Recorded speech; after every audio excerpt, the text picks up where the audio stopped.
ನಾವು ಏಕಮಾನ ಪದ್ಧತಿಯ ಬಗ್ಗೆ ತಿಳ್ಕೊಳ್ಳೋಣ. ಈ ಪದ್ಧತಿಯಲ್ಲಿ ಮುಖ್ಯವಾಗಿ ನಾವು ಏಕಾಂಶದ ಮೌಲ್ಯವನ್ನು ಕಂಡುಹಿಡ್ಕೊಳ್ಬೇಕು.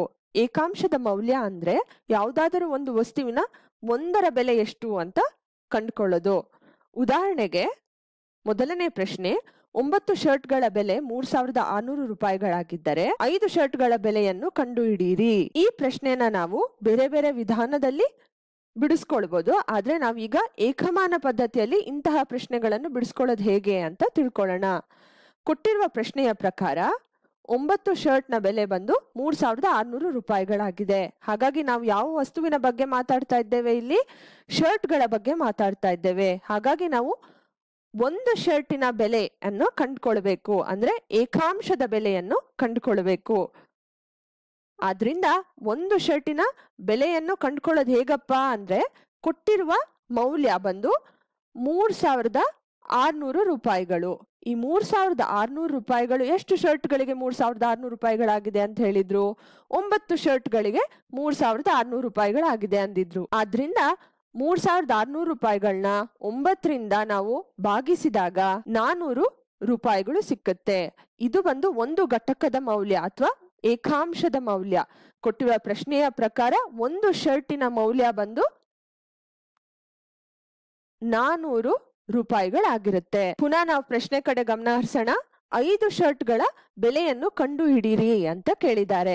ಹಾಗಾಗಿ ನಾವು ಒಂದು ಶರ್ಟಿನ ಬೆಲೆಯನ್ನ ಅಂದ್ರೆ 400 ರೂಪಾಯಿಗಳನ್ನ 5ರಿಂದ ಗುಣಿಸ್ಕೊಂಡ್ರೆ ನಮಗೆ 5 ಶರ್ಟಿನ ಮೌಲ್ಯ ಸಿಕ್ಕತ್ತೆ. 400 ರೂಪಾಯಿ ಇಂಟು 5. ಹಾಗಾಗಿ 5 ಶರ್ಟ್ಗಳ ಬೆಲೆ ಬಂದು 2000 ರೂಪಾಯಿಗಳಾಗಿರುತ್ತೆ. ನಾವೀಗ ಎರಡನೇ ಪ್ರಶ್ನೆಯ ಕಡೆ ಗಮನ ಹರಿಸೋಣ.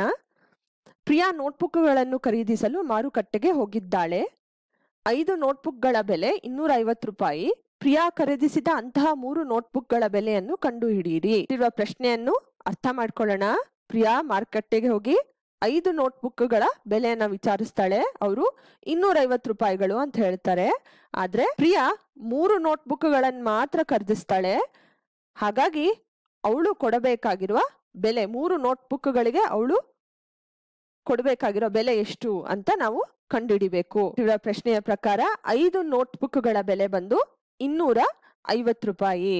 ಯಾವ ವಸ್ತುವಿನ ಬಗ್ಗೆ ಮಾತಾಡ್ತಾ ಇದ್ದೇವೆ? ನಾವು ನೋಟ್ಬುಕ್ಗಳ ಬಗ್ಗೆ ಮಾತಾಡ್ತಾ ಇದ್ದೇವೆ. ಹಾಗಾಗಿ ಏಕಾಂಶದ ಮೌಲ್ಯ ಅಂದ್ರೆ ಒಂದು ನೋಟ್ಬುಕ್ಕಿನ ಬೆಲೆ ಎಷ್ಟು ಅಂತ ನಾವು ಮೊದಲಿಗೆ ಕಂಡುಹಿಡ್ಕೊಳ್ಬೇಕಾಗತ್ತೆ.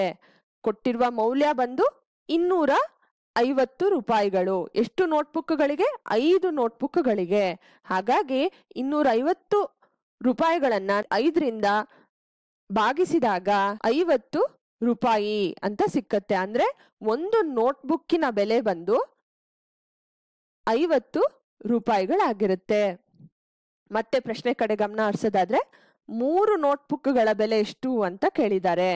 ಹಾಗಾಗಿ ನಾವು ಈ ಒಂದು ನೋಟ್ಬುಕ್ಕಿನ ಬೆಲೆಯನ್ನ 3ರಿಂದ ಗುಣಿಸಿದಾಗ ಅಂದ್ರೆ 50ನ್ನ ನಾವು 3ರಿಂದ ಗುಣಿಸಿದಾಗ ನಮಗೆ 3 ನೋಟ್ಬುಕ್ಕಿನ ಬೆಲೆ ದೊರೆಯುತ್ತದೆ. ಅಂದ್ರೆ 50 ಇಂಟು 3. ಹಾಗಾಗಿ 3 ನೋಟ್ಬುಕ್ಗಳ ಬೆಲೆ ಬಂದು 150 ರೂಪಾಯಿಗಳಾಗಿರುತ್ತೆ.